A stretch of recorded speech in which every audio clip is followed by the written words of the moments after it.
नमस्कार, मनोभाव चैनल में आपका स्वागत है। हिंदू नव वर्ष का प्रारंभ चैत्र माह के शुक्ल पक्ष की प्रतिपदा तिथि से होता है, जो नवरात्रि के नाम से लोकप्रिय है। नवरात्रि में देवी पूजा का विशेष महत्व है।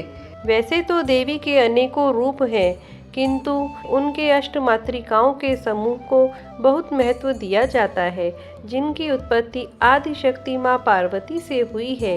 मातृका का मूल शब्द मातृ है, जिसका अर्थ है माँ। यह माना जाता है कि उनमें वह शक्ति है जो मातृ गुणों का प्रतीक है और इस ब्रह्मांड की सभी शक्तियों की रक्षक, प्रदाता और पालनकर्ता भी है। जैसे पृथ्वी की हर चीज सूर्य से अपनी स्तोत्र ऊर्जा प्राप्त करती है, वैसे ही ब्रह्मांड की सभी ऊर्जाएं अपनी शक्ति मातृकाओं से प्राप्त करती हैं।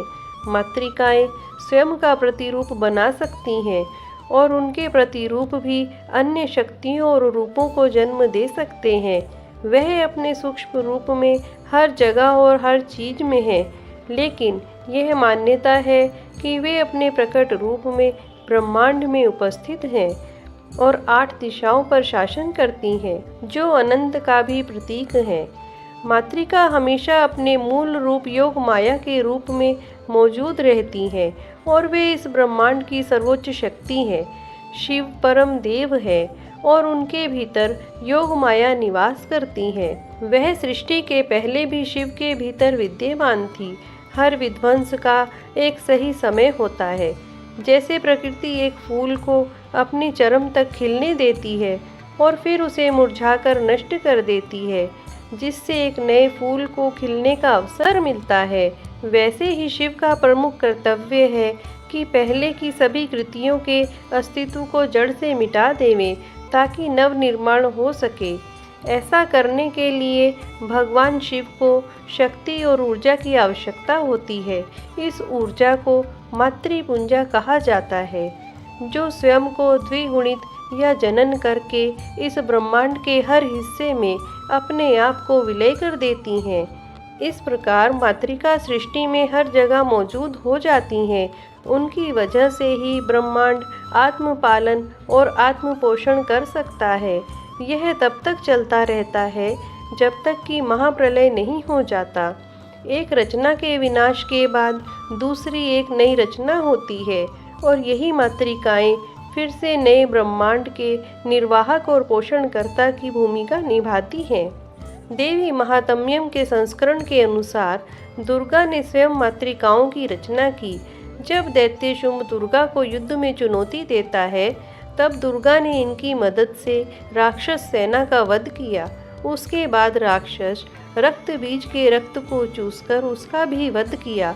वहीं यह भी जिक्र आता है कि देवी दुर्गा कहती हैं, यह सभी मेरे ही रूप हैं और अंततः ये सब मुझ में ही समाहित हो जाती हैं। इस तरह मातृकाएं एक तरफ देवताओं की युद्ध में मदद करने वाली शक्तियां हैं, जो शत्रु संहारक की भूमिका निभाती हैं, और दूसरी ओर पालनकर्ता वाला रूप भी है। भारत में विशेषकर दक्षिण में सप्त मातृकाओं में 7 देवियों की गिनती होती है, जिनकी पूजा वृहद रूप से की जाती है। वहीं दूसरी ओर नेपाल में अष्टमातृकाओं की पूजा की जाती है, जो 8 देवियों का समूह है। इनमें से हर देवी किसी न किसी देवी देवता की शक्ति को प्रदर्शित करती हैं। पहली 6 मातृका तो पूरे विश्व में एक मत से मान्य है, किंतु अंतिम 2 के बारे में अलग अलग जगह कुछ संशय एवं मतभेद है। यही कारण है कि भारत में सप्त मातृकाओं का प्रचलन है, तो नेपाल में अष्टमातृकाओं का। आइए इनके विषय में संक्षेप में जानते हैं। अष्टमातृकाओं में सबसे पहला स्थान है माता ब्रह्माणी का। ये परमपिता ब्रह्मा की शक्ति को प्रदर्शित करती हैं। ब्रह्माणी माता की प्रतिमा में उनका रंग सुनहरा है और ये पीत वर्णीय हैं। उनके 4 सिर व 4 भुजाएं हैं। एक हाथ वरद मुद्रा में, तो दूसरा अभय मुद्रा में और तीसरे हाथ में यज्ञ पात्र है। ब्रह्मदेव की ही भांति इनका आसन कमल एवं वाहन हंस है। दूसरा स्थान है माता वैष्णवी का। ये भगवान विष्णु की शक्ति को प्रदर्शित करती हैं। वैष्णवी माता का रंग गहरा और सौम्य है। ये वनमाला पहने हुए हैं। भगवान विष्णु की भांति इनकी भी 4 भुजाएं हैं, जिनमें ये शंख, चक्र, गदा एवं कमल धारण करती हैं। विविध आभूषणों से युक्त ये देवी भगवान विष्णु की ही तरह अत्यंत ऐश्वर्यशाली दिखाई देती हैं तथा इनका वाहन भी गरुड़ है। तीसरा स्थान है माता माहेश्वरी का। महादेव की शक्ति को प्रदर्शित करने वाली ये देवी उन्हीं की भांति नंदी पर विराजमान रहती हैं। माता माहेश्वरी का रंग गोरा है और जटाओं में अर्धचंद्र है। इनका दूसरा नाम रुद्राणी भी है, जो महारुद्र की शक्ति का परिचायक है। महादेव की भांति ये त्रिनेत्रधारी एवं त्रिशूलधारी है। इनकी 4 भुजाओं में त्रिशूल, डमरू, रुद्राक्ष माला एवं कपाल स्थित रहते हैं। मातृकाओं में चौथा स्थान है माता इंद्राणी का। ये देवराज इंद्र की शक्ति को प्रदर्शित करती हैं और उन्हीं की भांति सहस्त्र लोचन है, अर्थात इनकी भी 1000 आँखें हैं। माता इंद्राणी का रंग सुनहरा लाल है और ये ऐरावत पर विराजमान रहती हैं। इन्हें ऐन्द्री, महेंद्री एवं वज्री भी कहा जाता है। इनका चतुर्भुज रूप है। इनके 2 हाथ क्रमशः अभय एवं वरद मुद्रा में है तथा तीसरे हाथ में ये इंद्र की ही भांति वज्र धारण करती है। 5वें स्थान पर है माता कौमारी। शिव पुत्र कार्तिकेय की शक्ति स्वरूपा ये देवी कौमारी कार्तिकी और अंबिका नाम से भी जानी जाती हैं। माता कौमारी के 6 सिर और 10 हाथ हैं। उनका केश विन्यास भी भगवान कार्तिकेय की तरह है। उन्हीं की भांति इनका वाहन भी मोर है।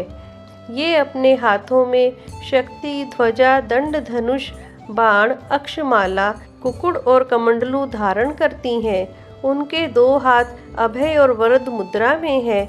कहीं कहीं इन्हें भगवान स्कंद की भांति 6 हाथों के साथ भी प्रदर्शित किया जाता है। छठा स्थान है माता वाराही का। ये भगवान श्री हरि के तीसरे अवतार वराह की शक्ति को प्रदर्शित करती हैं। माता वाराही धूम्रवर्णीय है। भगवान विष्णु के वराह अवतार की तरह इनका चेहरा वराह का एवं धड़ मनुष्य का है। इस प्रकार इन्हें अर्ध नारी एवं अर्ध वराह के रूप में दिखाया जाता है। वराह पुराण के अनुसार इनकी चतुर्भुजी प्रतिमा का वर्णन है, जिनमें ये दंड, हल, खड्ग एवं पानपत्र धारण करती हैं। कई स्थानों पर इन्हें यमदेव की शक्ति का परिचायक भी माना जाता है और उन्हीं की भांति ये महिष अर्थात भैंसे पर सवार रहती हैं। मातृकाओं में 7वां स्थान है माता चामुंडा का। ये देवी चंडी का ही दूसरा रूप है और उन्हीं की शक्तियों का प्रतिनिधित्व करती हैं। इन्हें चामुंडी या चर्चिका भी कहा जाता है।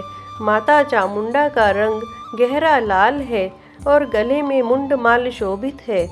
इनका रंग रूप महाकाली से बहुत मिलता जुलता है। इनके हाथों में कपाल, त्रिशूल, नर मुंड तथा अग्नि है। त्रिनेत्रधारी ये देवी सियार पर सवार शवों के बीच में अत्यंत भयानक प्रतीत होती हैं, किंतु वास्तव में ये अत्यंत कृपा प्रदान करने वाली देवी हैं। मातृकाओं में 8वां और अंतिम स्थान माता नारसिंगी का है।